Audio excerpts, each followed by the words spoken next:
Many poets, such as Ovid, Sulpicia, and Catullus, wrote their poetry in a style that contributed to the views of sexuality in Rome. The poet Ovid wrote works such as The Art of Love. Ovid's poetry portrays the idea of love in his society. The Art of Love explains the ways that women try to impress men, and vice versa. For example, Roman women would go to the theater to show off their beauty, making the theater a place to be seen. The women were performing just like the actors would. The way Ovid views the relationship between man and wife is very different from that portrayed by Roman society. Rome believed that the man was in charge and he possessed his wife through force. On the other hand, Ovid's radical ideas suggested that their relationship was mutual. His text tried to redefine the relationship, but many scholars did not know whether he was joking.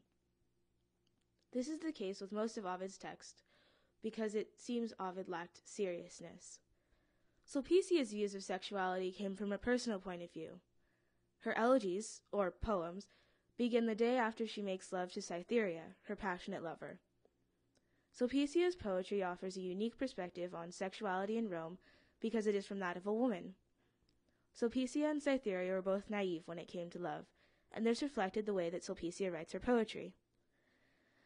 She also lacks seriousness and professionalism that Ovid does, which raises a question. Did Roman poets view sexuality as they viewed other serious topics? This brings us to Catullus, a poet whose works still influence poetry and other forms of art today.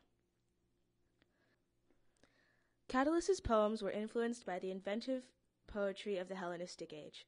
Catullus, like Sulpicia, wrote much of his poetry about his lover, Lesbia, whom he fell in love with in Rome. In some of his poetry, homosexuality is touched upon, such as in Catullus's 99th poem in the Carmina, a collection of his works. Catullus wrote about homosexuality in honor of the great poetess Sappho, who wrote about lesbian relationships in Greece. One of Catullus's influences was Ovid, which might have been the reason for his light-hearted but yet emotion-filled poetry. For example, in poem 13, Catullus talks about inviting his friend over for dinner, only if he brings a dazzling girl with him. Catullus's erotic and love-filled poetry contributed to the general view of sexuality in Rome by using his poetry to represent his love for Lesbia and explaining how his love was important for her. Marcus Aurelius, the scholar and emperor, the great contemplator of death. The act of dying is one of the acts of life. Marcus Aurelius, the last of the 5 good emperors, came to power during the height of the Roman Empire. His philosophical stances on life and death are expressed in his lifelong diary, commonly referred to by modern scholars as meditations. Aurelius confronts the question of why Romans should live a just life within an unjust society in the face of death. Meditations represents a unique ideal of virtuous life, wherein one is not rewarded with an afterlife, whether or not he lives a good life. A person is expected to lead a productive, virtuous life without the promise of escape in the life after death. But death, certainly, and life, honor and dishonor, pain and pleasure, all these things equally happen to good men and bad, being things which make us neither better nor worse. Therefore, they are neither good nor evil.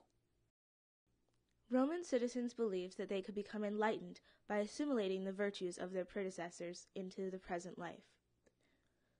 Marcus Aurelius states that he learned virtue from those who came before him. The importance of the family and society and the upbringing of good Roman citizens is clearly embodied in Meditations. From the reputation and remembrance of my father, modesty and a manly character. From my mother, piety and beneficence and abstinence, not only from evil deeds, but even from evil thoughts.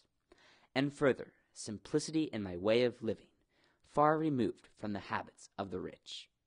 Also apparent in Meditations, and common in the Roman culture, is the influence of the state on the foundation of a person's social structure.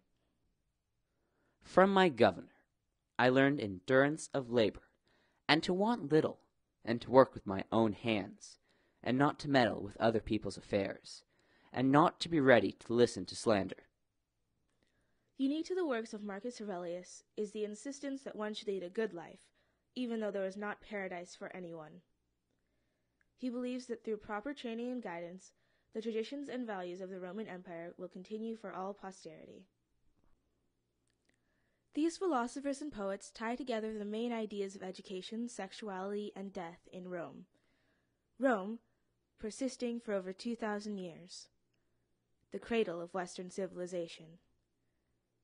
These great men and women provide a look into the life and thought of the ancient Romans.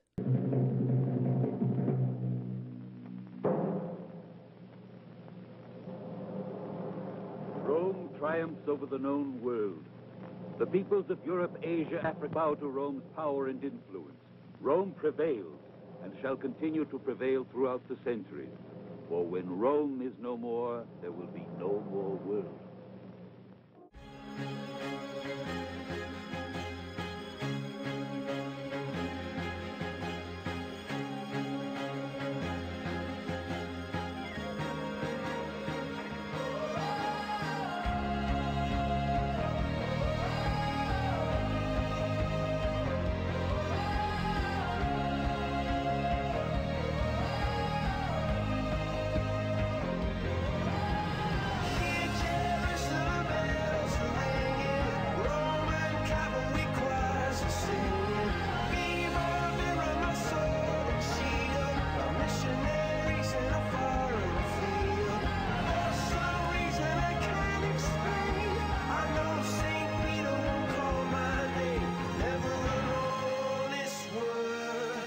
That was when I